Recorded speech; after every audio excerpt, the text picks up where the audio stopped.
জিবরাইল বলেন, ইয়া রাসূলুল্লাহ, আল্লাহ তাআলার হুকুম, আপনি কোন ঘর থেকে বাহির হয়ে যান। নবীজি বললেন, জিবরাইল, সন্ধ্যা রাত্রে পরিবেশটা খালি আছিল, ওই সময় যদি আল্লাহ আমাকে হুকুম করত তাইলে আমার বাহির হওয়াটা বড় সহজ হয়ে যাইত। কিন্তু এমন একটা সময় আল্লাহ তাআলা আমাকে বাহির হওয়ার হুকুম করলেন, চতুর্দিকে কাফেরেরা আমার ঘর বেষ্টনী করে রাখছে। এই টাইমে তাদের সামনে দিয়া আমি কিভাবে বাহির হই? জিবরাইল আমিন বলেন, ইয়া রাসূলুল্লাহ, যে আল্লাহ আপনাকে বাহির হওয়ার হুকুম করছেন সেই আল্লাহ আপনাকে হেফাজতের দায়িত্ব নিছেন। জোরে বলেন সুবহানাল্লাহ। উসিলা হিসাবে আপনি একটা কাজ করেন, এক মুষ্টি মাটি বালি আপনি হাতের মুষ্টির ভিতরে নেন এবং সূরা ইয়াসিন তেলাওয়াত করেন। ফাগশাইনাহুম ফাহুম লা ইউবসিরুন, এতটুক পর্যন্ত ফয়রা ধুলাবালির মধ্যে আপনি ফু দেন। ফু দেওয়ার পরে আপনার যেই দিকে খুশি এই ধুলাবালিগুলা হাত থেকে ছাইরা দেন। আপনি ডাইনে সারেন, বামে সারেন, উপরে সারেন, পশ্চিম দিকে সারেন, সেটা হইল আপনার ইচ্ছা। আপনার হাত থেকে ধুলাবালিগুলা ছাইরা দিবে, দিক নির্দেশনার দরকার নাই। আপনার হাতের থেকে ধুলা কণাগুলা নিয়া প্রত্যেকটা কাফেরের চোখে চোখে পৌঁছাইয়া দেওয়া, এটা আল্লাহর দায়িত্ব। জোরে কোন সুবহানাল্লাহ। এক এলাকার রীতিনীতি নিয়ম হলো এই, বিবাহ শাদী করতে গেলে একটা শাল গায়ে দিয়া যাইতে হয়। এখন এক লোকের বিবাহ করার শখ, শাল নাই, নেতা হওয়ার শখ, নীতি নাই, সুন্নি হওয়ার শখ, সুন্নত নাই, মুসলমান হওয়ার শখ, ইসলাম নাই। আছে না নাই? নিজস্ব শাল নাই, আরেকজনের শাল দিয়া বিয়ে করতে চায়, আরেকজনের ইমান দিয়া। কিছু কিছু লোক আছে এলাকায়, আপনি যদি বলেন, হাজী সাহেব অনেক দিন আপনারা মসজিদে দেখি না, মসজিদে আইসেন। হুজুর আমার ছেলে যায়, তো আমার জামাইও যায়। ও মা, আপনার ছেলেও যায়, আপনার জামাইও যায়, হ্যাঁ দেখা তো আপনার লাভ নাই। আরেকজনের মসজিদে গেলে আপনার লাভ হবে না, আপনার মসজিদে আপনাকে যেতে হবে, আপনার পুঁজি আপনারই সংগ্রহ করতে হবে। কথা বলেন ঠিক কিনা? মাহফিলের কন্ডিশন দেখে হুজুরের মন খারাপ, একজন এইদিকে একজন এইদিকে। হুজুরকে আপনারা মনে হয় বয়ান টয়ান শুনতেন না, বাপসাপ বালানা, নামাজ পড়েননি। হুজুর সব নামাজি, অজু করেননি? করি। তো হুজুর একজনে জিজ্ঞাসা, অজু করেন, নামাজ যখন পড়েন আপনি বলেন তো গোসল করেননি? হুজুর করি, ডেইলি করি। গোসলের ফরজ করা বলেন? জিজ্ঞেস যখন বইছে, বেড়ার তো মাথা নষ্ট, জানা নাই। এদিকে চাই ওদিকে চাই, ওই কোনার মধ্যে বেয়াই বসা, বেয়ের 3টা আঙ্গুল উড়াইছে। এখন তো হ্যার ফুজি হয়ে গেছে। হুজুর মনে করছেন আপনার এইসব বুঝেন, আমরা কিছু বুঝি না। জানি তো গোসলের ফরজ কয়টা? হুজুর কয়টা? 3টা। এই 3টা যে বলছে, ফুজিটা নিজের না আরেকজনের? কথা কর। আরেকজনের ফুজি দিয়ে বেশিক্ষণ চলা যায় না। এখন হুজুরে বলছেন 3টা ঠিক আছে, কি কি? 5টা 10টা আঙ্গুল দিয়ে বুঝান যায়। কি কি আঙ্গুল দিয়ে বুঝান যাইব? কথা কোন যাইব? এই 2-4টা কথা বলি ভূমিকা স্বরূপ। একজনে অরিজিনাল লেখাপড়া করে ফাঁস, আরেকজনে হ্যার খাতা দেখে দেখে লেখছে, হ্যাঁ ফাঁস। দুইজনেই ফাঁস, একজন আসল, একজন হইল কথা কর। এখন স্কুলে এরা চাকরি নিব, ভাইবা পরীক্ষা, টিউন সাহেব 2জন ডাকছে। যে নকল ফাঁস, হ্যাঁ আসল ফাঁসে বলছে, দোষ কি জবাবটা দিবি, জোরে দিস, তোর জবাব লেখে তো জীবনভর ফাঁস করছে, আজকেও ফাঁস করে চাকরি লমো। বারিন্দার মধ্যে কান্ডা খাড়া রাইস। এখন টিউনো সব জিজ্ঞেস, আপনি ইতিহাস জানেন? জানি। বলেন তো বাংলাদেশ স্বাধীন হয়েছে কত সনে? স্যার স্বাধীন হয়েছে 70 সনে, পাঞ্জাব বেড়া দেয় নাই, পরে ফাইনাল হয়েছে 71 সনে। এইটা হলো আজকের প্রশ্নের জবাব। উনি একটু জোরে বলছে 70, এরপরেরটা কন, আরে কথা কন। এ হ্যাঁ বারিন্দা থেকে শুনছে, আজকের প্রশ্নের জবাব হইল 70, ফাইনাল হয়েছে 71। হ্যাঁ কথা শেষ। এরা ডাকছে, আসে আপনার আব্বা আম্মা আছে? হা। আব্বা হজ করছে নি? করছে। আপনার আব্বার জন্ম তারিখ কত সনে? 7। আঙ্গ আব্বার জন্ম হয়েছে 70 সনে, ফাইনাল হয়েছে 71 সনে। ধরা খাইছে না খায় নাই? এত লবর লবর করেন না মিয়া সাহেব, আসল আসল, নকল নকল, আসল আসল, নকল নকল। কথা জোরে বলেন ঠিক কিনা? ধরা হয়ে গেছে আসল নকল। এখন এই বেড়ারে ধরছে। আপনি যে বলতেছেন গোসলের ফরজ কয়টা বলেন, বলেন যখন কিছু মলে মলে মলে মাথা মুতে লাইরা দেখে আর সহযোগিতা কাম হয় না। হুজুর 3টা ঠিক আছে নি? হা।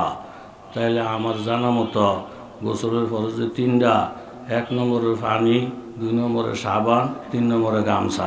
এই দিয়ে আমার দেশে লাগে, এর বাইরে আর কিচ্ছু জানি না। এরম অলদ বলদ বাংলাদেশ। কথা জোরে বলেন আছে না? না। মসজিদের পাশে চায়ের দোকান আসেনি এলাকায়? 12 জন বসে বসে চা খায়। এর মধ্যে হুজুররা হয়েছে বুথে, উনিও গেছে পাবলিকের লগে ফাল্লা দিয়া চা খাইতে। মসজিদে দিছে আজান। আজানটা দিতে দিতে 12 জনে ফেসে ধরছে। হুজুর কই কি আপনি মরতেন না? কই মরমু তো। মসজিদও না আজান দিছে, আপনি দিন নামাজ তুইয়া চা খা। আপনি কিরম হুজুর? একক তো নামাজ ছেড়ে দিলি, যেই ফিডাটা দিব হাড্ডি গুটি টান গুলাইব। আজানের পরে অন্য কাম করা ঠিক না। এ 12 জনে ওয়াজ করে কারে?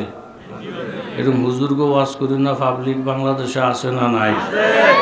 হুজুররা যদি পাবলিকের কথায় চলে, ফিসাব যদি মুরিদের কথায় চলে, শিক্ষক যদি ছাত্রের কথায় চলে, নবী যদি উম্মতের কথায় চলে, দেশ থাকবো না গজব হবে? গজব গজব।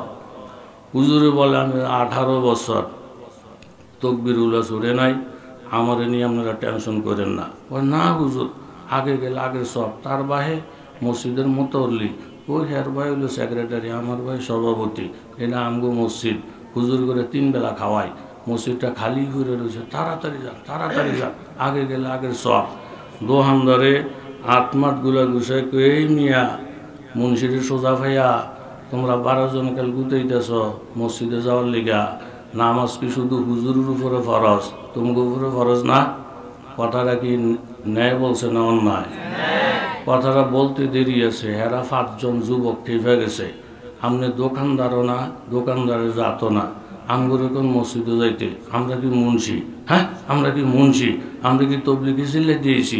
আমি হইলাম স্কুলের একজন ছাত্র, হ্যাঁ হইল ইউনিভার্সিটির ছাত্র, আর হের বাপ হইল কুড়িপতি। আপনি কারে মসজিদ দেখে দেন? আমগুলো মুন্সি মৌলবি মনে করছেন নাকি? এই কুয়া দোকানদাররা গেলিতে সোজা উঠা জায়গা। এই জাতের কিছু মুসলমান বাংলাদেশে, কথা জোরে বলেন আছে না? না। পাবন্দি তকদির হে পাবন্দি আহকাম, পাবন্দি তকদির হে পাবন্দি আহকাম। ये मसला मुश्किल नहीं आए मर्द खैरत मान, एक आन में 100 बार बदल जाती है तकदीर, है उसका मुकल्लद अभी ना खुश अभी खुरसान। तकदीर के पाबंद नबातात व जमादात, मोमिन फकत अहकाम इलाही कहे पाबंद। এলাকার যুবক তরুণ বাবারা, ব্যবসায়ী বাবারা, পর্দানিশীল মায়েরা, রাজনীতিবিদ বড় বড় নেতারা, প্রত্যেকের অনুরোধ করে বলছি বাবা, ইসলাম এবং ঈমান এমন একটি সম্পদ বাবা, প্রত্যেকটা লোকের জন্য জরুরি, প্রত্যেকটা লোকের জন্য ফরজ। মুনফাআত এক হি উস কওম কি নোকসান বিহি এক হি है सबका नबी दिन भी ईमान भी एक, हरम पाक भी अल्लाह भी कुरान भी एक, कुछ बड़ी बातें होते जो मुसलमान भी एक। প্রত্যেকটা মানুষের কেবলা এক, প্রত্যেকটা মানুষের নবী এক, প্রত্যেকটা মানুষের কবরের হিসাব নিকাশ এক, প্রশ্ন জবাব এক। কাজী অতক্ষণ পর্যন্ত সফলতা আসবে না যতক্ষণ পর্যন্ত তুমি স্কুলে পড়ো আর মাদ্রাসায় পড়ো, ড্রাইভার হও আর প্যাসেঞ্জার হও, দোকানদার হও আর কাস্টমার হও, ডাক্তার হও আর রোগী হও, নারী হও পুরুষ হও, প্রত্যেকটা মানুষ যখন দিন শরীয়তকে একরকম মনে কইরা আমলের মধ্যে নামিয়া না পড়বি, ততক্ষণ পর্যন্ত এই দুনিয়াতে শান্তি আর সফলতা আসবে না। জোরে বলেন ঠিক কিনা? এই জন্য বেশি লাফাইও না বাবা, তুমি হাজার কোটি টাকার মালিকও যদি হও, তোমার জন্য আখিরাত আছে, হিসাব নিকাশ আছে। আমার আল্লাহ তাআলা ঘোষণা করেন, ওয়াইউআখিরুকুম ইলা আজালিন মুসাম্মা। প্রত্যেকটা মানুষের জন্য আমার আল্লাহ নির্ধারিত সময় রেখেছেন। ইযা জাআ, নির্ধারিত সময়টা যখন আসবে, লা ইউআখার, একটা মুহূর্ত আমার আল্লাহ বিলম্ব করবেন না। লাউ কানু ইয়ালামুন। আল্লাহ তাআলা সূরাতুল হজের মধ্যে বলেন, ইয়া আইয়ুহান নাসু তাকু রাব্বাকুম, ও দুনিয়ার মানুষ তোমরা সকলে আল্লাহ তাআলাকে ভয় করো। ইন্নাজ জালজালাতাস সাআ, কিয়ামতের যে ভূমিকম্পটা হবে, শাইউন আযীম, অনেক বড় মারাত্মক। ইয়াউমা তারাউনাহা, ওই দিন নিজে তুমি নিজের চোখে দেখবা। তাজহালু, ভুলিয়া যাইতেছে কুল্লু মুরদিআতিন, যে মা শিশু বাচ্চাকে দুধ পান করায়, বাচ্চার জন্য মায়ের জীবনটা পাগল পারা, নিজের জীবনের থেকে বাচ্চাকে ভালোবাসে, এমন মধু মাখা মা শিশু বাচ্চাটার কথা ভুলিয়া যাবে। ওয়াতাদাউ কুল্লু যাতি হামলিন হামলাহা, গর্ভের বাচ্চারা পর্যন্ত ভূমিষ্ঠ হইয়া যাবে। ওয়াতারান নাসা সুকারা, প্রত্যেকটা মানুষ হয়ে যাবে পাগল পারা। ওয়ামা হুম বিসুকারা ওয়ালাকিন্না আযাবাল্লাহি শাদীদ। কেন মানুষগুলা পাগল হইয়া যাবে? মদ খাইয়া পাগল হবে না, নিশা খাইয়া পাগল হবে না, একমাত্র আল্লাহ তাআলার আযাব এবং গজব দেখা প্রত্যেকটা মানুষ পাগলের মতন হইয়া যাবে। আমার আল্লাহ তাআলা বলেন, ইযা শামসু কুফিরাত, এই দুনিয়াতে এইভাবে থাকবে না। হঠাৎ দেখবে একদিন এরকম পশ্চিম দিকে তাকাইয়া সূর্য এরকম ভাবে আলোবিহীন হয়ে গেছে। ওয়াইদান নুজুমুন কাদারাত, নক্ষত্রের মধ্যে কোনো আলো নাই। হঠাৎ করে পৃথিবীটা অমাবস্যা রাত্রের মতো অন্ধকার। ওয়াইদাল জিবালু সুইরাত, সমস্ত পাহাড় পর্বতগুলা রুইয়ের মতন উড়তে থাকবে। ওয়াইদাল ইশারু উতিলাত, উটের মালিক উটের খবর নেওয়া ছেড়ে দিবে। ওয়াইদাল ওয়াহুশু হুশিরাত, হিংস্র জন্তু সব এক জায়গায় জমা হইয়া যাবে। ওয়াইদাল বিহারু সুজ্জিরাত, সাগর মহাসাগরের পানিগুলা সব আগুনে পরিণত হইয়া যাবে। ওয়াইদান নুফুসু যুফিজাত, নেককার বদকার আলাদা হইয়া যাবে। ওয়াইদাল মাউউদাতু সুইলাত বিআইয়ি যামবিন কুতিলাত, শিশু বাচ্চাটাকে আমার আল্লাহ জিজ্ঞাসা করবেন, কোন অপরাধে তোমাকে হত্যা করা হয়েছিল। ওয়াইদাস সুহুফুন মুশিরাত, আমলনামা আল্লাহ তাআলা খুলিয়ে দিবেন। ওয়াইদাস সামাউ কুশিতাত, আসমানকে আল্লাহ তাআলা বটিয়ে ফেলবে। ওয়াইদাল জাহিমু সুইরাত, জাহান্নামকে আল্লাহ তাআলা উত্তেজিত করবেন।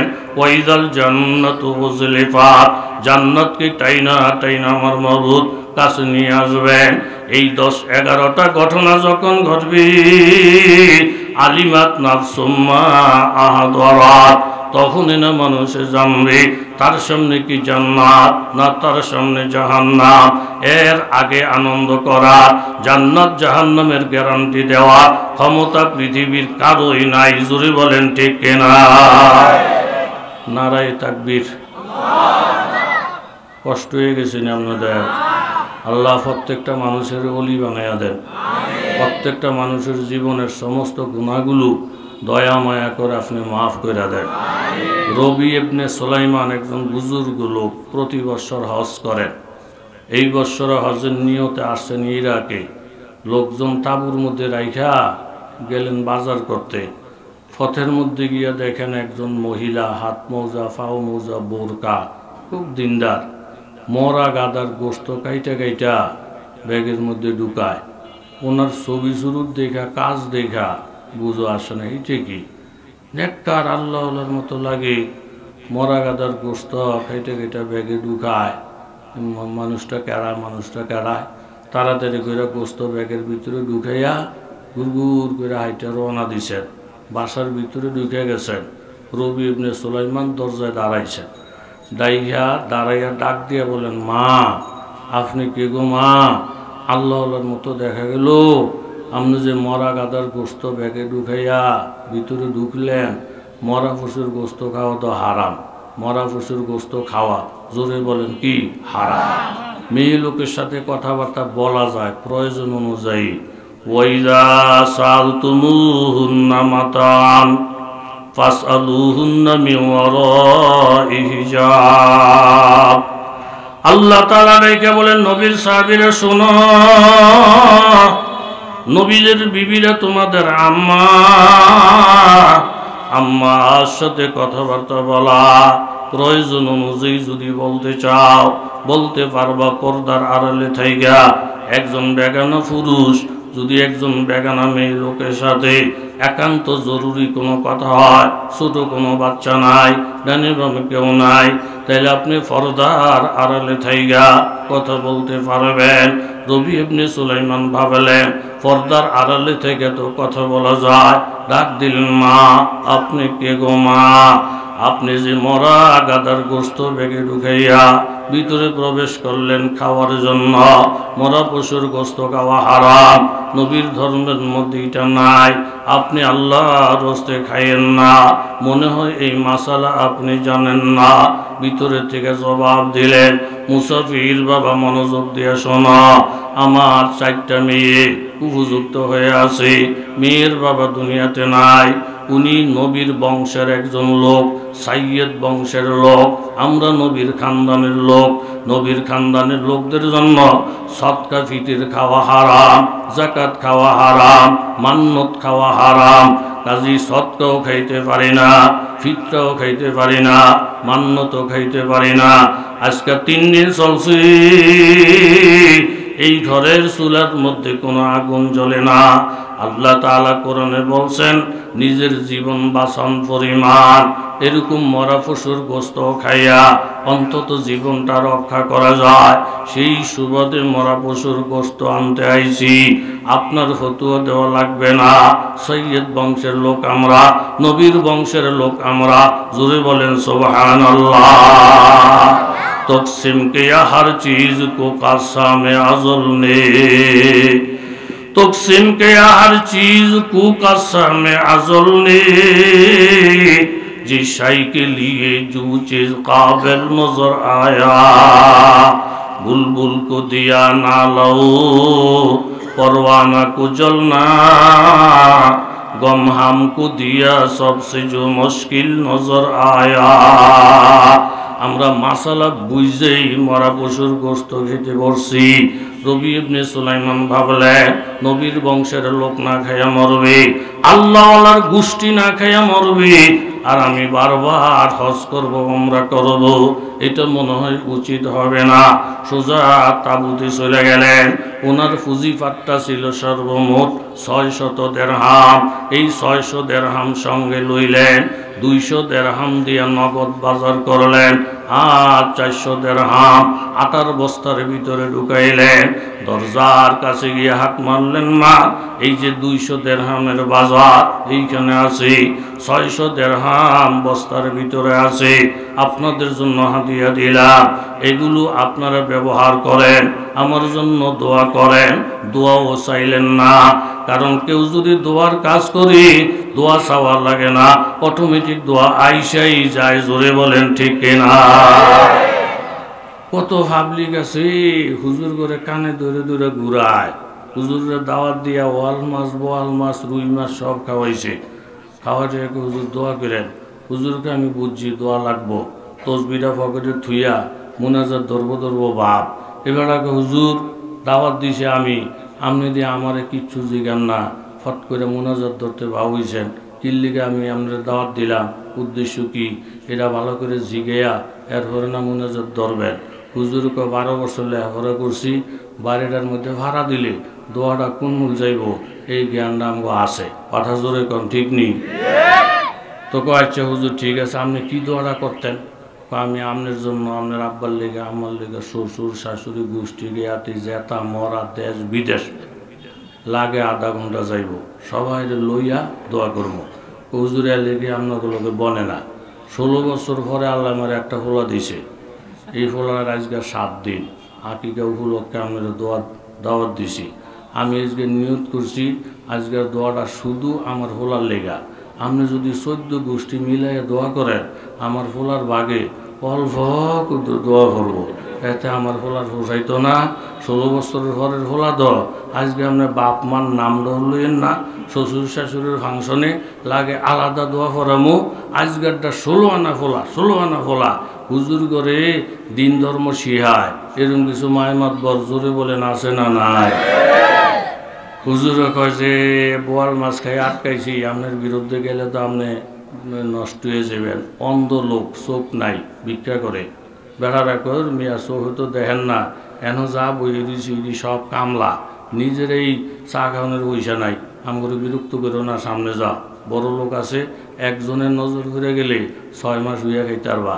গেছে সামনে, গেছে আর একজনে এক ঠেলায় দিয়ে লিছে 100 টাকা। হাতে উঠে দেহে মাকেও 100 টাকার নোট। বেড়াকে মাইসে দেয় 2 টাকা 1 টাকা। এই বেড়ার জন্য 100 টাকা দিছে। আধা ঘন্টা এর লেগে দোয়া করবো। তো দোয়াটা করার আগে একটু আন্দাজ করে লই লোকটা কি জুয়ার না বুড়া, বুঝা তো দোয়া করতে হইব। লোকটার কাছে গিয়ে হয়তো মাথাটা থাপ দিছে, দিয়া দিয়েই বড় বড় চুল, গলাটা থাপ দিছে, দেখে মোটা একটা সেট।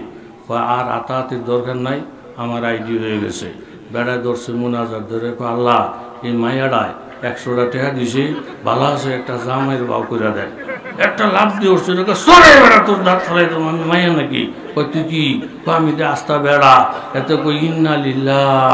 যেই বেড়ারা মায়ের সুরুত ধরে সেই বেড়াকে উপরে খোদার গজব, আর যেই মায়েরা পুরুষের সুরুত ধরে সেই উপরে খোদার গজব। কথা জোরে বলেন ঠিক কিনা?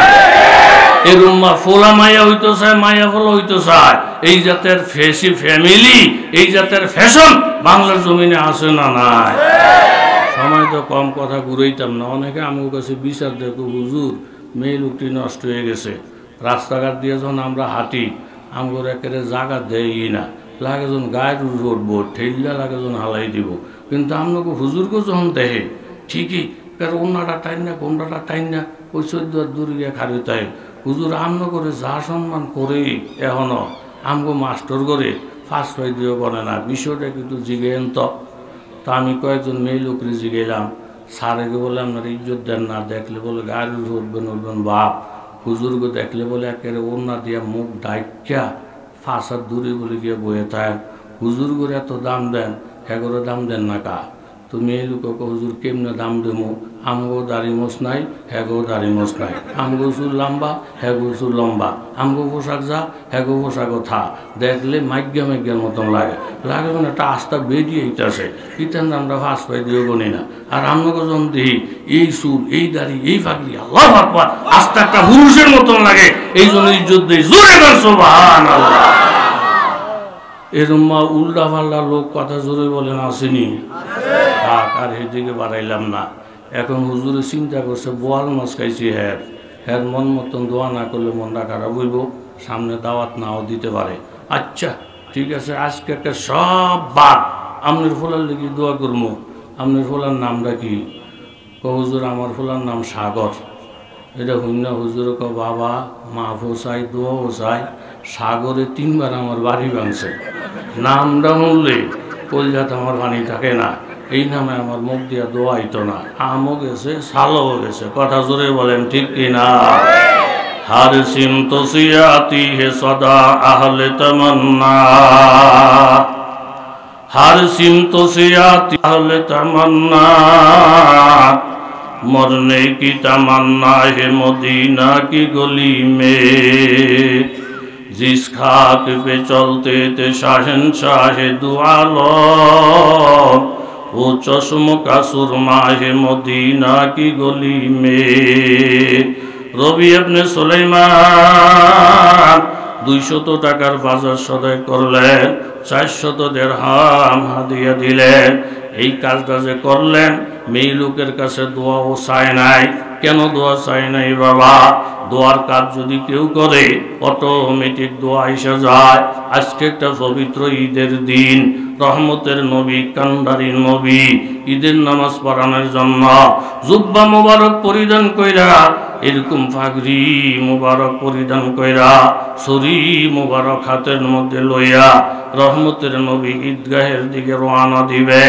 ঠিক এই টাইমে আম্মা জান আয়েশা রাদিয়াল্লাহু তাআলা আনহা নবীজিকে বললেন, ইয়া রাসূলুল্লাহ, আপনার 9 জন বিবি, আজকের দিন পবিত্র ঈদের দিন, আমাদের ঘরের মধ্যে অনেক বিধবা মহিলারা ঈদের আনন্দ করার জন্য আসে, যাদের স্বামীগুলো জিহাদের ময়দানে শাহাদাত বরণ করছেন, অনেক এতিম এতিম বাচ্চারা যাদের বাবা নাই জিহাদে শাহাদাত বরণ করছেন, তাদের মাথায় হাত বুলানোর কেউ নাই, তাদের পরনে নতুন জামা কাপড় দেওয়ার কেউ নাই, আজকের ঈদের আনন্দ দেওয়ার কেউ নাই। এমন এমন এতিম বাচ্চারা আমাদের ঘরের মেহমান, বিধবা মহিলারা আমাদের ঘরের মেহমান। ইয়া রাসূলুল্লাহ, মেহমানদের মেহমানদারি তো দূরের কথা, কারো চুলের মধ্যে আগুন জ্বলে না, মুকাররাবারা বেশবুয়াদ হায়রানি। আল্লাহ তাআলা যাকে যেটি মহব্বত করেন তাকে আল্লাহ তাআলা কঠিন পরীক্ষার মধ্যে ফেলা। কিতাবের মধ্যে আছে, আল্লাহ নবী একদিন মধ্যরাত্রি মসজিদে নববীর মধ্যে গেলেন, গিয়ে দেখেন হযরত আলী। জিজ্ঞাসা করলেন, আলী, এই টাইমে মসজিদে আসার কারণটা কি? বলে, ইয়া রাসূলুল্লাহ, রাত্রটা হইল শীতের রাতরা, রাত্রির খাবার ঘরের মধ্যে নাই, খিদার তাড়নায় ঘুমও আসে না, এই জন্য মসজিদে চলে আসলাম। নবী বললেন, আলী, যেই কারণে তুমি আসো ওই একই কারণ আমার। আরো যে কিছু সাহাবী দেখা যায়, তাদের উদ্দেশ্যটা কি? হযরত আলী বললেন, ইয়া রাসূলুল্লাহ, নবীর উদ্দেশ্য যা, তাদের উদ্দেশ্য তা। নবীজি বুঝতে পারলেন আমিও ক্ষুধার্ত, সাহাবায়ে কেরামও ক্ষুধার্ত। হযরত আলী রাদিয়াল্লাহু তাআলা আনহুকে বললেন, ইযহাব ইলা হাযিহিন নাখলা, ও আলী, তুমি এই খেজুর গাছের নিকটে যাও, ওয়াকুল্লাহা, খেজুর গাছটাকে সম্বোধন করে তুমি বলো, ইন্নান নবিয়্য সাল্লাল্লাহু আলাইহি সাল্লাম ইয়ামুরুকা আন তুতিমিনা, ও যে খেজুরের বৃক্ষ, রহমতের নবী আমাকে পাঠাইছেন ক্ষুধার্ত সাহাবে নিয়ে মসজিদে বসা, তুমি কিছু খেজুরের ব্যবস্থা করার জন্য। হযরত আলী বলেন, ইয়া রাসূলুল্লাহ, এই সময়টা তো শীতের সময়, শীতের সময় গাছের মধ্যে খেজুর থাকে না। নবীজি বললেন, তোমাকে যা বলছি তুমি শীতের উপরে আমল করো। হযরতে আলী আমার নবীর কথা শুনে না গাছের কাছে চলে গেলেন, আমার নবীর সালামের বাণী শুনাইলেন, ওরে খেজুরের বৃক্ষ শোনো, তোমার ফল মূল খাইয়া কত কাফের মুশরিকরা জীবন কাটায়, এরকম কত বেনমাজিরাও জীবন কাটায়। আজকে রহমতের নবী ক্ষুধার্ত, কিছু কিছু সাহাবীও ক্ষুধার্ত, আল্লাহর নবী আমাকে জিম্মাদার বানায়া পাঠাইছেন কিছু খেজুরের ব্যবস্থা করার জন্য। আমার নবীর পক্ষ থেকে সালাম, নবীর বাণীটা পৌঁছাইয়া দিলেন। একটু পরে হযরতে আলী রাদিয়াল্লাহু আনহু উপরের দিকে নজর কইরা দেখেন, পুরাটা গাছের মধ্যে খেজুর দইরা, খেজুরগুলা ফাইগা মাটি পর্যন্ত ধুল খেলতেছে। জোরে বলেন সুবহানাল্লাহ। এটা আমার নবীর মুজিজা। जुल्फों को जरा खोल दो, बुरका को हटा दो, मुद्दत से पेरिशा दिले मुस्तर है हमारा, उम्मत में तुम्हारी है, गुलामों में तुम्हारा, तकदीर हमारी है, मुकद्दर है हमारा। পুরা পাখা খেজুরের থোকনা নিয়া নবীজির দরবারে চলে আসলেন।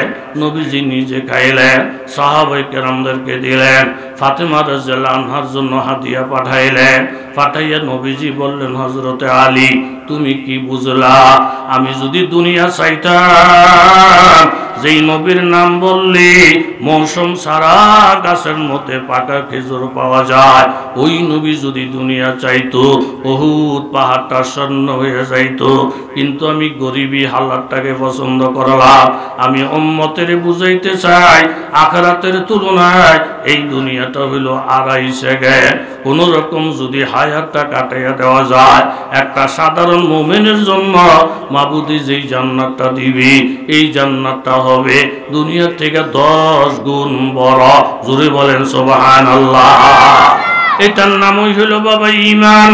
আল্লাহর নবী যখন হিজরত করলেন, হিজরতের পূর্বে হযরত আলী রাদিয়াল্লাহু তাআলা আনহুকে বুঝাইলেন, রাত্রিবেলায় ঘর থেকে আমি বের হয়ে যাব, তুমি আমার বিছনাটার মধ্যে ঘুমাইবা, আমার চাদরটা এরকম ভাবে পেঁচাইয়া উপরে রাখবা, আমার বালিশটা তোমার মাথার নিচে দিবা। হযরত আলী রাদিয়াল্লাহু তাআলা আনহু নবীজির হুকুম পালন করলেন।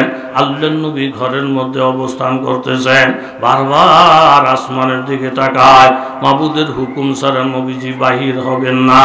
ওয়াইয ইয়ামকুরু বিকাল্লাযিনা কাফারু লিয়ুসবিতুকা আও ইয়াকতুলুকা আও ইখরিজুক ওয়া ইয়ামকুরুনা ওয়া ইয়ামকুরুল্লাহ ওয়াল্লাহু খায়রুল মাকিরিন। এই আয়াত যখন নাযিল হয়ে যায়, নবীজি হিজরতের প্রস্তুতি নিলেন। হুকুম আসতেছে না, নবী আল্লাহর হুকুমের অপেক্ষায়। এরকম রাত্রিবেলা নবীকে আইসা জিবরাইল বলেন, ইয়া রাসূলুল্লাহ, আল্লাহ তাআলার হুকুম, আপনি কোন ঘর থেকে বাহির হয়ে যান। নবীজি বললেন, জিবরাইল, সন্ধ্যা রাত্রে পরিবেশটা খালি আছিল, ওই সময় যদি আল্লাহ আমাকে হুকুম করত তাইলে আমার বাহির হওয়াটা বড় সহজ হয়ে যাইত। কিন্তু এমন একটা সময় আল্লাহ তাআলা আমাকে বাহির হওয়ার হুকুম করলেন, চতুর্দিকে কাফেরেরা আমার ঘর বেষ্টনী করে রাখছে, এই টাইমে তাদের সামনে দিয়া আমি কিভাবে বাহির হই? জিবরাইল আমিন বলেন, ইয়া রাসূলুল্লাহ, যে আল্লাহ আপনাকে বাহির হওয়ার হুকুম করছেন সেই আল্লাহ আপনাকে হেফাজতের দায়িত্ব নিয়েছেন। জোরে বলেন সুবহানাল্লাহ। উসিলা হিসাবে আপনি একটা কাজ করেন, এক মুষ্টি মাটি বালি আপনি হাতের মুষ্টির ভিতরে নেন এবং সূরা ইয়াসিন তেলাওয়াত করেন। ফাগশাইনাহুম ফাহুম লা ইউবসিরুন, এতটুক পর্যন্ত ফয়রা দুলাবালির মধ্যে আপনি ফু দেন। ফু দেওয়ার পরে আপনার যেই দিকে খুশি এই দুলাবালিগুলা হাত থেকে ছাইরা দেন। আপনি ডাইনে সারেন, বামে সারেন, উপরে সারেন, পশ্চিম দিকে সারেন, সেটা হইল আপনার ইচ্ছা। আপনার হাত থেকে দুলাবালিগুলা ছাইরা দিবে, দিক নির্দেশনার দরকার নাই। আপনার হাতের থেকে দুলাকণাগুলা নিয়া প্রত্যেকটা কাফেরের চোখে চোখে পৌঁছাইয়া দেওয়া, এটা আল্লাহর দায়িত্ব। জোরে কোন সুবহানাল্লাহ। ঠিক এরকম ভাবে এর আল্লাহ তাআলার দায়িত্ব। ঠিক আল্লাহ নবী আল্লাহর হুকুমটা পাইয়া এইভাবে যখন দুলাবালি হাত থেকে ছেড়ে দিলেন, উপরে সামনে পিছে যত কাফের আছে প্রত্যেকের চোখের মধ্যে দুলাবালি চলে যায়। আমার আল্লাহ তাআলা ডাইকে বলেন, ওয়ামা রমাইতা ইজ রমাইতা ওয়ালাকিন্নাল্লাহা রমা। নবী গো, আপনি শুধু হাতের থেকে ছাইরা দিছে, জায়গায় জায়গায় পৌঁছাইয়া দিছেন আল্লাহ। এইভাবে কাফেরেরা চোখের মধ্যে ডলাডলি আরম্ভ করছে। জিবরাইল আমিন বলেন, ইয়া রাসূলুল্লাহ, এরা ডলাডলির মধ্যেই থাক, এই ফাঁক দিয়ে আপনি বাহির হয়ে যান, আপনারে হেফাজত করব আল্লাহ। জোরে বলেন সুবহানাল্লাহ। নবীজি বাহির হওয়ার পর হযরতে আলী রাদিয়াল্লাহু আনহু নবীর বিছানায় শুইলেন, চাদরটা উপরে ঢাকনা দিয়ে রাখলেন। কাফেরেরা যখন নজর করি ওই মোহাম্মদ এখনো ঘরের মধ্যে আছে, ওই যে বালিশের মধ্যে মাথা দেখা যায়, ওই যে চোখের মধ্যে মানুষ দেখা যায়, আপনাদের কাছে জানতে চাই চাদরের নিচে যেই লোকটা দেখা যায় উনি কি মোহাম্মদ না হযরতে আলী? সকালবেলা ঘুম থেকে উঠা উনি হিজরতে চলে গেলেন। মদিনায় যাওয়ার পরে সাহাবীরা জিজ্ঞাসা করলেন, আলী, তোমার কলিজাটা কত বড়, তুমি আল্লাহ নবীর বিছনায় ঘুমায় আসিলা, নবীর চাদরটা ঢাকনা দিয়ে শুয়ে আসিলা, কাফেরেরা তোমারে নবী মনে কইরা হত্যা করে ফেলাটাই তো স্বাভাবিক, তুমি সত্য করে বলো ওই রাত্রে তোমার ঘুম আসছিল কিনা? হযরত আলী রাদিয়াল্লাহু আনহু বলেন, ওই রাত্রের মতো আরামের ঘুম আর কোনোদিন হয় নাই। বলে, এটা কেমন কথা? এমন অশান্তির পরিবেশ, এমন রিক্সের রাতেরই আপনার ঘুম হয় কিভাবে? বলে, আল্লাহ নবীর একটা কথায় আমার সব পেরেশানি দূর হয়ে গেছে। নবী আমারে কানে কানে বলছেন, আলী, আমি হিজরতের জন্য চলে যাই, সকালবেলা তুমি ঘুম থেকে উঠা এই মানুষের কাছে আমানত আমার কাছে দেওয়া, আমানতের টাকাগুলা এই লোকদের কাছে পৌঁছাইবা, পৌঁছাইয়া তুমিও ধীর স্থিরভাবে মদিনার দিকে রওনা দিয়ে আসবা। আমি আল্লাহ নবীর কথার দ্বারা বুঝছি আমার ওই রাত্রে মৃত্যু হবে না। যেহেতু নবী বলছেন মদিনায় যাইতে, দুনিয়াটা একদিকে যদি হইতে যায় আল্লাহর নবীর কথা মিস হইতে পারে না। জোরে বলেন সুবহানাল্লাহ। তাহলে কি পরিমাণ একিনার বিশ্বাস হযরতে আলী, নবীজির একটা কথায় সব ইতমিনান হইয়া যায়, মনে সব পেরেশানি দূর হয়ে যায়। দোয়ার কাজ করলে দোয়া পাওয়া যায়। আল্লাহর নবী হযরতে আয়েশা রাদিয়াল্লাহু আনহার কথা শুনলেন। আজকে একটা ঈদের দিন, ঘরের মধ্যে কোনো খাবার নাই, অথচ ঘরের মধ্যে মেহমান ভরা। আল্লাহর নবী চলে গেলেন। এরপরে ঈদের নামাজ পড়াইয়া আবার নবীজি যখন আসলেন, আয়েশা দেখেন প্রত্যেকটা ঘরের থেকে ভালো ভালো খাবারের ঘ্রাণ আসতেছে। এক একটা শিশু বাচ্চার পরনের মধ্যে নতুন জামা কাপড় দেখা যায়। এক একটা শিশু বাচ্চার হাতে রং বেরঙের খাওয়ার আইটেম দেখা যায়। আল্লাহর নবী অবাক হয়ে গেলেন। আম্মা জান আয়েশা রাদিয়াল্লাহু আনহাকে ডাকাইয়া বললেন, হে আয়েশা, তুমি যে বললা ঘরের মধ্যে চুলায় আগুন জ্বলে না, এখন সব ঘরের থেকে খাওয়ার গেরা, বাচ্চাদের পরনে রং বেরঙের জামা, বিভিন্ন আইটেমের খাবার, এইগুলা ফাইলা কোথায়? হযরত আয়েশা বলেন, ইয়া রাসূলুল্লাহ, আপনার সাথে কথাবার্তা হইল, আপনি যখন চলে গেলেন একটু পরে আপনার দুই মেয়ের জামাতা হযরতে ওসমান গনি রাদিয়াল্লাহু আনহু 9 বিবির জন্য 9টা উট বুঝাই কইরা হাদিয়া পাঠাইছেন। এই পরিমাণ খাদ্য, এই পরিমাণ কাপড় সোফা সারা দিন বিতরণ করলে শেষ করা যাবে না। যা দেখতেছেন সব ওসমানের দেওয়া হাদিয়া। আপনার কাছে দোয়াও চায় নাই, দোয়া চাইয়া নিতে হয় না রে বাবা। সাথে সাথে রহমতের নবী হাত উঠাইলেন, সংক্ষেপ একটা দোয়া করলেন, ইয়া রহমান সাহিলিল হিসাব আলা ওসমান। ও রহমান আল্লাহ, আমার ওসমানকে তুমি অনেক সম্পদ দিয়েছ। ওসমান যখন হিসাবের কাঠগড়ায় দাঁড়াবে, হিসাবটা তুমি সহজ করে দিও। হাদিস শরীফের মধ্যে আছে, হযরত ওসমান যখন আল্লাহ পাকের সামনে দাঁড়াবে, আল্লাহ বলবেন, ওসমান হিসাব কিতাব লাগবে না, আমার নবীর দোয়া জমা আছে, বিনা হিসাবে তুমি জান্নাতে চলে যাও। জোরে বলেন সুবহানাল্লাহ। মুনাজাত ধরে লইতাম এই কথা, কোন 12:30টা তো কষ্ট হয়ে যায়নি? আল্লাহ আর একটু কথা বলার সাথে সাথে শোনার সকলকে তৌফিক দেন। জোরে বলেন আমিন। হযরত আবু হুরায়রা একটু কষ্ট করে বলেন রাদিয়াল্লাহু তাআলা, আর একটু জোরে বলেন রাদিয়াল্লাহু তাআলা। খিদা কারো অস্থির, কারো কাছে বলে না, রোডের মধ্যে দাঁড়াই রয়েছে এই নিয়তে যে হযরত আবু বকর, ওমর, ওসমান, আলী রিজওয়ানুল্লাহি আলাইহিম আজমাইন ওনার এই রাস্তা দিয়ে যাবে, আমি সালাম দেবো, মাসালা জিগামো, এর মধ্যে বাড়ি পর্যন্ত পৌঁছলে আশা করি আমারে থুইয়া ওনারা খাবে না। এই নিয়ত করে একে একে 4 জনের সালাম দিছেন, জবাব দিয়া চলে গেছেন। হযরত আবু হুরায়রার মনের ব্যথা কেউ কথা কন কেউ।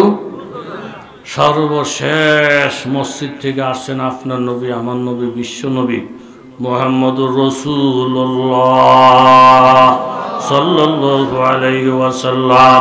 আবু হুরায়রা যখন সালামটা দিলেন, সাথে সাথে আমার নবী সালামের জবাবটা দিয়ে বললেন, বিষয়টা বুঝলাম না আবু হুরায়রা, তোমার সালামের থেকে আমি মুহাম্মদুর রাসূলুল্লাহ খিদার ঘ্রাণ পাইতেছি। আবু হুরায়রা কান্দা দিলেন, রহমতের নবী গো, সন্তানের মুখের দিকে তাকাইলে মা যেমন শব্দ বুঝে, উম্মতের মুখের দিকে তাকাইলে রহমতের নবী শব্দ বুঝে। নবী বললেন, আবু হুরায়রা, ঘরের মধ্যে খাওয়ার আছে কিনা গ্যারান্টি দিতে পারি না, তবে এতটুকু কথা তোমারে বলতে পারি, যে বিবির ঘরের মধ্যে এখন আমার যাওয়ার পালা, যদি খাবারের কিছু থাকে তোমারে রাইখা খাবো না, আর যদি না থাকে আমি অনাহার থাকলে তুমি অনাহার, বইলা আল্লাহর নবী উম্মে সালমা রাদিয়াল্লাহু আনহার ঘরে গেলেন। উম্মে সালমা রাদিয়াল্লাহু তাআলা আনহা আমার নবীর সামনে এক পেয়ালা দুধ পেশ করলেন। ইয়া রাসূলুল্লাহ, এই দুধ হাদিয়ার দুধ, আপনার জন্য হাদিয়া আছে। নবীজি বললেন, আবু হুরায়রা, কিসমতটা বড় ভালো, এক পেয়ালা দুধ আছে। আবু হুরায়রা রাদিয়াল্লাহু আনহু ভাবলেন, এক পেয়ালা দুধ যখন আছে, নবীজি খাবেন, আমি খাবো, পুরাপুরি পেটটা যদি নাও ভরে, কিছুটা হইলেও তো বরকত হবে, অনেকটা এহসান হবে। আবু হুরায়রা রাদিয়াল্লাহু তাআলা আনহু দুধের খবর শুনে অনেক খুশি। জোরে কান সুবহানাল্লাহ।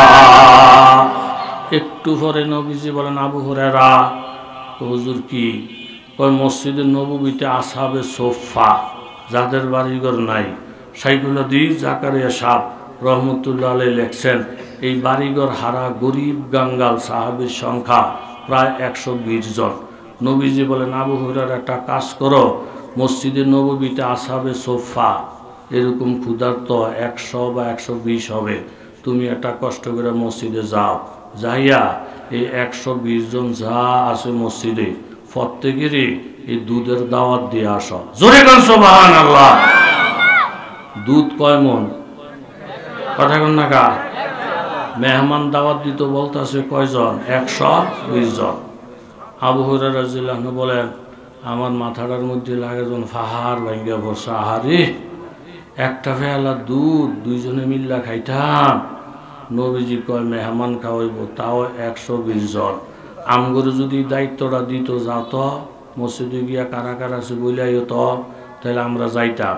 10-15 কদম ঘুইরা আয়া কি কইতাম, হুজুর ঘরে কেউ নাই, মসজিদ তালা, লো নামনের আমি গেলাই। এই খাইচ্যতের ইমানদার জোরে কথা বলেন, আসে না না? जहन में जो गर गया अल्लाह इंतहा क्यों कर हुआ, जूस मुझ में आ गया फिर वो खुदा क्यों कर हुआ। निजेर बुझ मतन चलार नाम ईमान ना, আল্লাহ নবীর কথা মাইনা চলার নাম ঈমান। শরীয়তহু তরিকতহু তামামি, শরীয়তহু তরিকতহু তামামি, হাকিকত মে মোহাম্মদ কি গোলামি। বুঝমতো হইলে আমি আমল করব, বুঝমতো না হইলে আমল করব না। এটার নাম নবীর প্রেম নয়, এটার নাম নবীর ভালোবাসা নয়।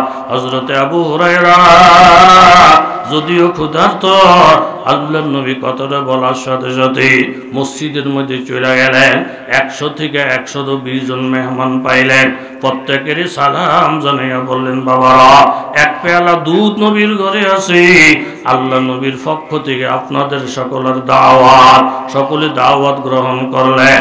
মান কানা ইউমিনু বিল্লাহি ওয়াল ইয়াউমিল আখির ফালইউকরিম যায়ফাহু।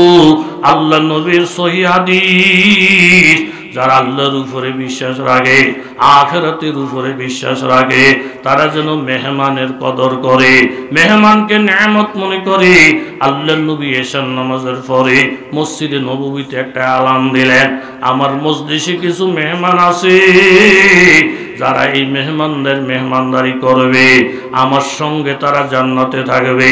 কথাটা বলার সাথে সাথে আবু তালহা রাদিয়াল্লাহু তাআলা আনহু একটা লাভ দিয়ে দাঁড়িয়ে গেলেন, হুজুর কারোর এই মেহমান দিয়েন না, মেহমানগুলো আমি নিয়ে যাব।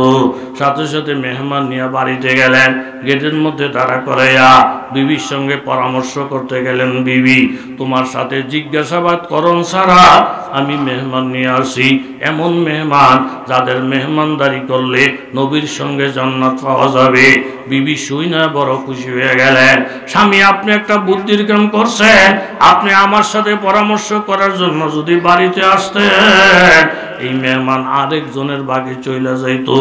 আপনি যে বিলম্ব না কইরা, এই সুযোগটা কাউকে না দিয়া আপনি নিজে গ্রহণ করেছেন, আপনাকে হাজারো ধন্যবাদ। তবে শুনেন গো স্বামী, যেই পরিমাণ খাবার আছে আমরা খাইলে মেহমান না খাইয়া থাকবে, মেহমান খাইলে আমরা না খাইয়া থাকবো।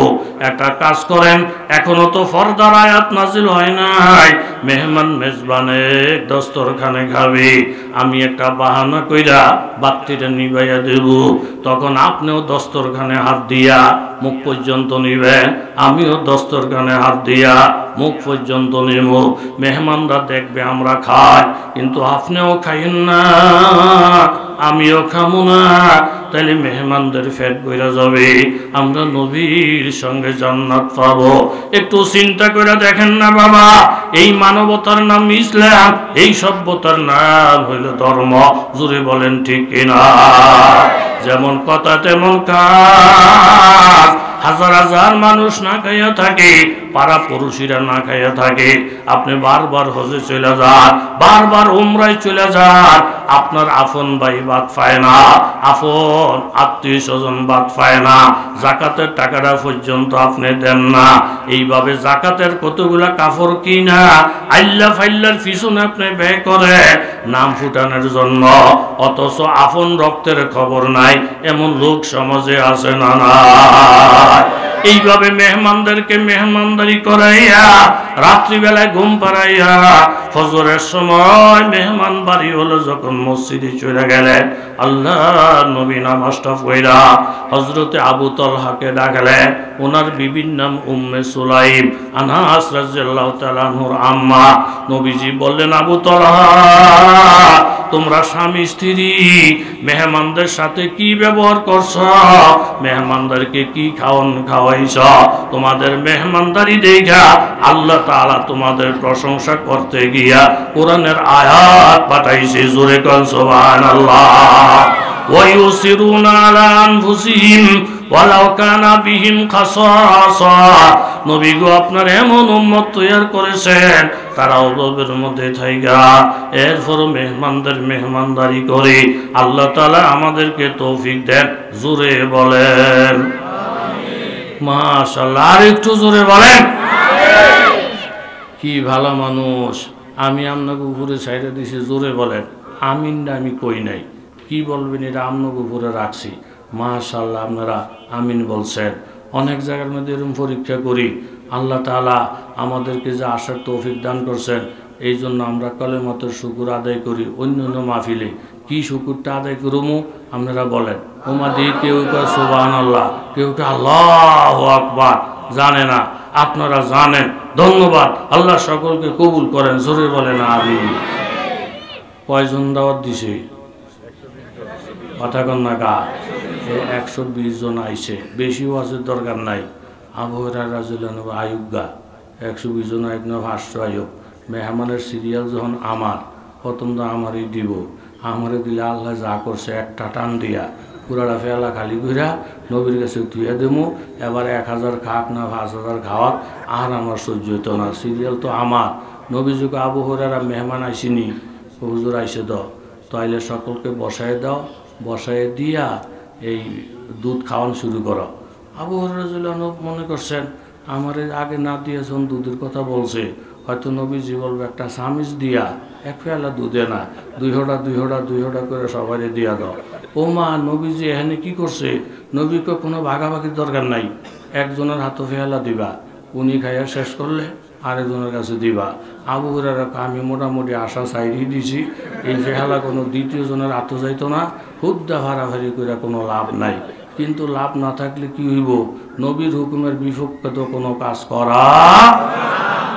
আবু হুরায়রা রাদিয়াল্লাহু তাআলা আনহু আমার নবীর কথা মোতাবেক পেয়ালাটা যখন একজন সাহাবীর হাতে দিলেন, উনি ইচ্ছা মতন খাইলেন, আরেকজন সাহাবীর হাতে দিলেন, উনি ইচ্ছা মতন খাইলেন। এইভাবে পেয়ালাটা ঘুইরা ঘুইরা 120 জন সাহাবীর হাত ঘুইরা আবু হুরায়রার হাতে যখন আসে, আবু হুরায়রা আমার নবীকে ডেকে বলেন, ইয়া রাসূলুল্লাহ, আল্লাহর কসম খাইয়া বলছি গো নবী, এই 120 জন সাহাবী খাওয়ার আগে পেয়ালার মধ্যে যেই পরিমাণ দুধ আছিল 100 জন সাহাবী পেট ভরে খাইছে, কিন্তু আল্লাহর কসম দুধের পরিমাণ আগের মতোই দেখা যায়। গা খলিলে খেসরা দর নারে গোলজারা কুনি, গাহ ইসমাইল রা জাতজ কুরবা কুনি। फर्क ज़करिया दुनी मास अर्रकर दी आय करीम दर्तने आय्यूब साबे तो मैं किरमा कुनी गाहे यूनुस रात ही दर बतने माही ये मुकाम गाही यूसुफ राज के ना बरदरी रंदा कुनी ज़हरे कातिल बर हसन बर तो हम कर दिए रवा तीगे कातिल बर हुसैन কারবালা ময়দা কুনি আল্লাহ নবী বললেন আবু হুরায়রা এখন তুমি খাও নির্দ্বিধায় তুমি খাও আবু হুরায়রা বলেন আমি পেট ভরে খাইলাম নবীজি বলেন আবার খাও নবীর হুকুম মানতে গিয়ে আবার খাইলাম নবীজি বলেন আবার খাও তিনবার খাইয়া আমার পেটের মধ্যে আর কোনো জায়গা নাই নবী বললেন এবার পেয়ালাটা আমার হাতে দাও নবীজি খায়া সমাপ্ত করলেন আর আবু হুরায়রাকে বলে দিলেন আবু হুরায়রা তোমার আজমত তোমার নবীর আনুগত্যতা বারবার তোমার মনের বিরুদ্ধে আমি নবী এক একটা হুকুম করেছি তোমার মনের বিরুদ্ধে হওয়ার পরেও তুমি আমার হুকুমটা মাথা ফাইটা মাইনা নিছ আল্লাহ তাআলা খাওয়ার মধ্যে বরকত দিয়েছেন আমার উম্মতের জানাইয়া দাও প্রতিটা উম্মত যদি আমার প্রত্যেকটা হুকুম বুঝে আসুক আর না আসুক এইভাবে মাইনা চলে তাদের কামাই রুজির থেকে নিয়ে প্রত্যেকটা কাজের মধ্যে আমার মাওলা বরকত দিবে জোরে বলেন সুবহানাল্লাহ এই প্রসঙ্গেই বাবা আয়াতটা পড়েছিলাম ওয়ামা কানা লিল মুমিনিন ওয়ালা মুমিনাতিন ইযা কাদাল্লাহু ওয়া রাসূলুহু আমরা আইয়াকুনা লাহুমুল খিয়ারা মিন আমরিহিম আল্লাহ এবং আল্লাহর রাসূল যখন কোনো হুকুম করবেন এখানে মানা না মানার এখতিয়ার স্বাধীনতা আপনার নাই বরং মানতেই হবে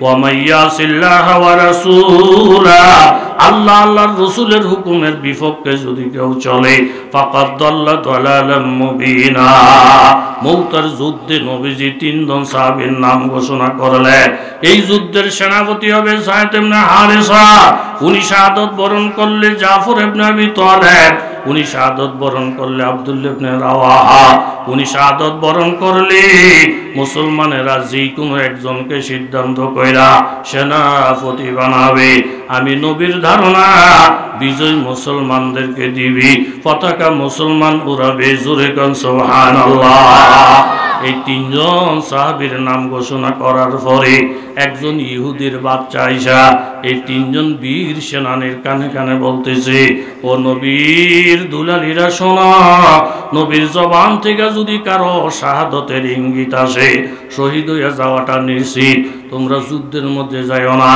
গেলে মদিনায় ফিরে আসতে পারবা না ছেলে সন্তান সব এতিম হইয়া যাবে ওই কপাল ফোরা মনে করছি নবীর সৈনিকেরা নিশ্চিত মৃত্যুর কথা জানলে যুদ্ধের ময়দানে যাবে না ফলাইয়া যাবে মুসলমান ফলাইয়া যাওয়ার জাতি না জোরে বলেন ঠিক কিনা পানি দেন কষ্ট হইতেছে নি আপনাকে বদদোয়া দেননি আবার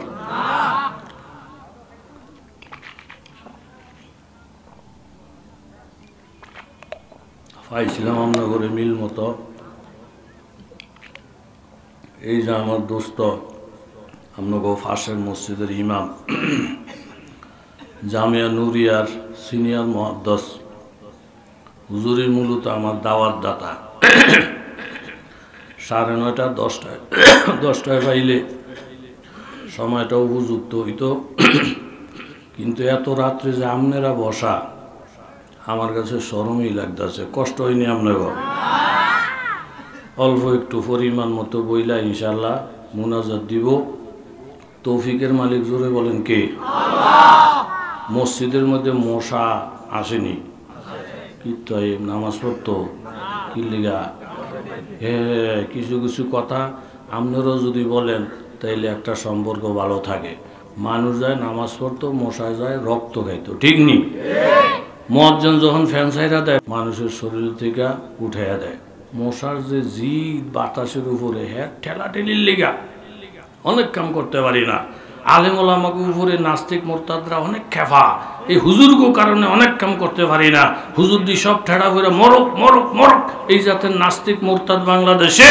জোরে বলেন আছে না না বাতাসে ঠেলা টুলা খাইয়া বাতাস গিয়া সুলাইমান নবীর কাছে বিচার দিছে। সুলাইমান নবী অনেক বড় বাদশা, জিন ইনসান পশু পাখি সব কিছু।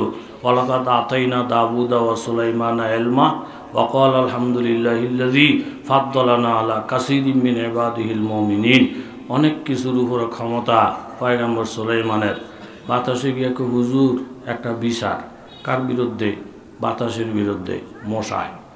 তো সুলাইমান নবী কয় বাতাসের বিরুদ্ধে কি বিচার? মানুষের শরীরে রক্ত খাইতে যায়, বাতাসে কেল ঠেলে ঠেলে ঠেললে হরাই দেয়, আপনি একটু বিচারটা করেন তো। সুলাইমান নবী কয় তোমার যদি ঠেলাঠেলি করে তুমি বস, আমি বাতাসের খবর দিই।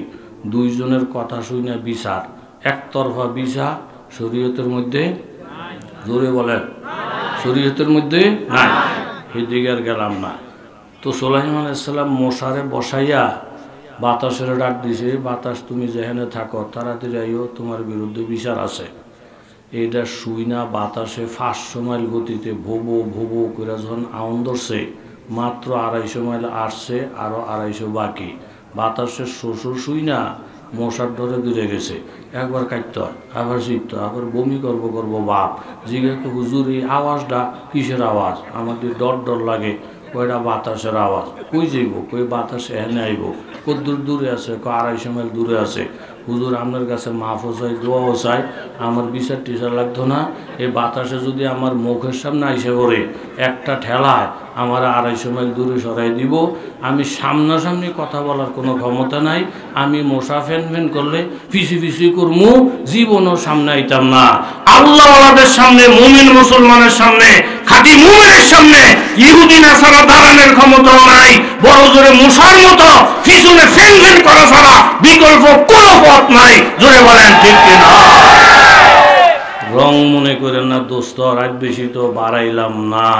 3 জন সাহাবীর নাম শুনছে, ইহুদির বাচ্চা কানে কানে হুজুররা শুনছেননি, লক্ষণ বাড়ানা, যুদ্ধ গেলে মরবেন মরবেন, যাইয়েন না, ফলে যান। 3 জন সাহাবী যে ইহুদির বাচ্চা দূরে যা। আজকের ঘোষণা শুনে আমাদের কাছে ঈদের দিনের ডক লাগে। মুসলমানেরা শাহাদত বরণ করারে কিরম পছন্দ করে জানস? আরবের লোকেরা শরাব যেরকম পছন্দ করে, মুমিনেরা দ্বীনের জন্য শহীদ হওয়াকে তেমন পছন্দ মনে করে। জোরে গান সুবহান। জাফর রাদিয়াল্লাহু তাআলা বাড়িতে এলেন। 3 জন সাহাবী ফটাফট কইরা ফ্যামিলি থেকে বিদায়ের জন্য আনন্দে রওনা দিলেন। জাফর রাদিয়াল্লাহু বাড়িতে গিয়ে দেখেন বাবা ওনার বিবি অনেক রূপসী সুন্দরী, আল্লাহর কোরআন তেলাওয়াত করতেছেন। 2টা বাচ্চা হাতের বাজুর নিচে বসাইয়া তেলাওয়াত করে আর কান্দে। হযরত জাফর বললেন, বিবি গো আমার, আল্লাহ নবীর জবান থেকে ঘোষণা আসছে, আমি 2 নম্বরের সেনাপতি। আমি শাহাদত বরণ করলে আব্দুল্লাহ ইবনে রাওয়াহা নবীজির কথার দ্বারা বুঝতে পারছি এই মদিনে আর ফিরে আসবো না। এটা আমার জীবনের শেষ মোলাকাত। তুমি আমাকে রুখসত দাও, আমাকে বিদায় দাও। আমি যেদিন দুনিয়ায় থাকবো না, এই সন্তান তোমার কাছে আমানত। কথাটা শোনার সাথে সাথে বাবা বিবি বললেন, স্বামী গো আমার, জিহাদের ব্যাপার যেখানে বাধা দেওয়ার ক্ষমতা তো আমার নাই। আপনি একটু ঘরের মধ্যে প্রবেশ করেন, এটা আপনার সাথে আমার জীবনের শেষ দেখা।